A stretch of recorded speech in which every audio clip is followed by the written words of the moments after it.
Hey guys, thanks for tuning into the channel. Sitting out here on a beautiful spring day.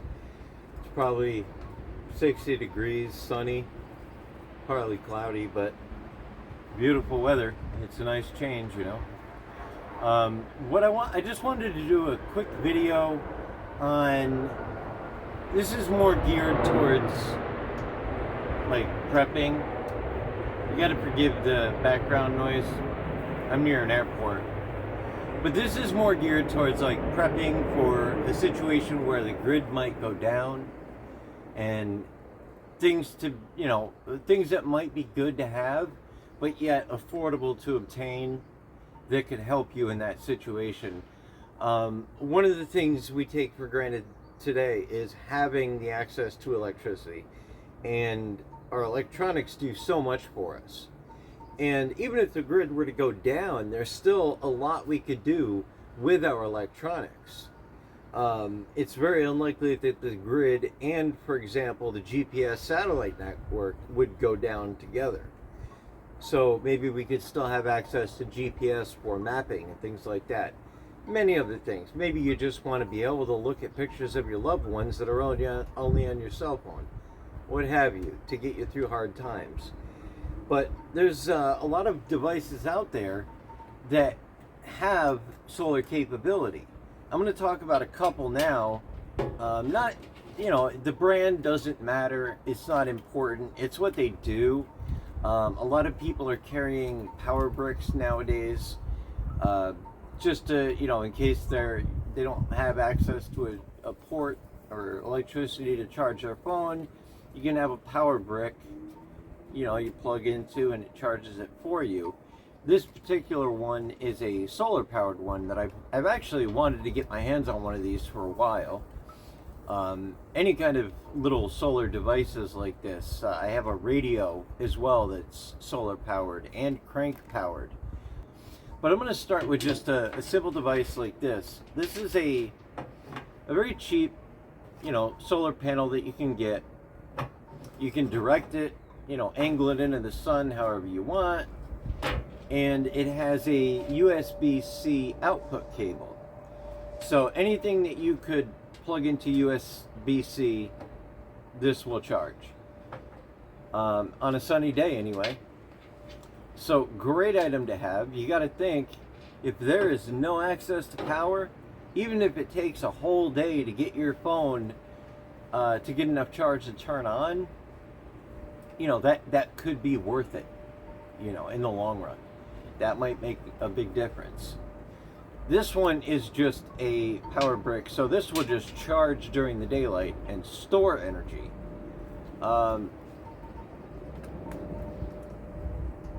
This one does not have a USB-C input, so I could not plug this solar panel into this device and use both solar panels to charge it. But I'm sure there's other combinations out there that you could get that would do that, and that might be, beneficial as well. Linking your solar power, your solar panels together to get more of a charge. However, the radio is another great item because, power bricks are great. They can charge anything. But if it's a cloudy day, I'm going to show you one other option that you can get to create power for yourself. Now this item here is a portable radio. It's quite small, as you can see. It has quite a few functions on it. It's got a flashlight function, which is always nice. It also has more of like an ambient light source, where all you have to do is open that up and you get more of an ambient light. And on the back side of that is a solar panel. So this radio, I should really back up and say this right here is a 10,000.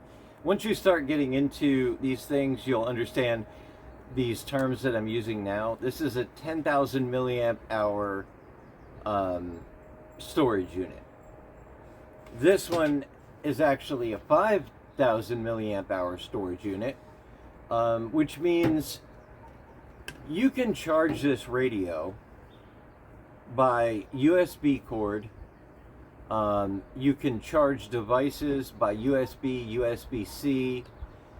You could even, if you wanted, put batteries in here. It'll take 3 AAA batteries and it'll work just like a battery-operated radio. And I believe you could even charge your cell phone off of the AAA batteries. So having devices like this gives you a lot of flexibility when it comes to maintaining a charge on your devices. And in an emergency situation, that could be critical. Especially when it comes to getting updates on things like weather, emergency alerts, disaster alerts, whatever, what have you. I really like the weather band on this little radio. Has a little antenna. It also has, and this is one of the reasons I was really excited to get this, it has a crank power as well.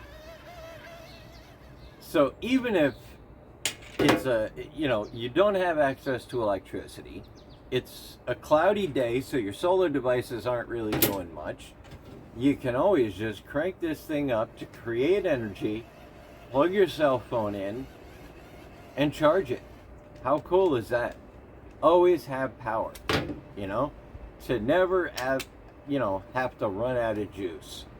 And that's really, it could be very helpful, depending on the situation. But yeah, I mean, all these devices here, I don't think any of them were over $20 or $30 retail value. And that's why I'm not mentioning name brands, because that doesn't matter. My point is these devices are out there and it's something you might want to look into. I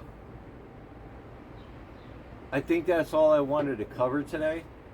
I think I've covered the main points. Get devices that can help power your other devices in multiple ways. Crank, solar, battery power. Because who knows what you're going to come across, in your travels. So I hope this video helps. I hope it gets you thinking in the right state, because a lot of people just assume, oh well, if STHF, there goes your electronics, there goes everything. That's not necessarily true, and they can still be very helpful. So think about that, and as long as you make proper preparations, there's a chance you can still be able to use those devices. Thanks for watching. I really appreciate all you guys who actually take the time to watch my videos, and I hope that I can pass on some of my knowledge to you as I learn. I have not been doing this for long. I'm by no means an expert, so I'm just passing on what I know. Thanks, guys. Enjoy your spring.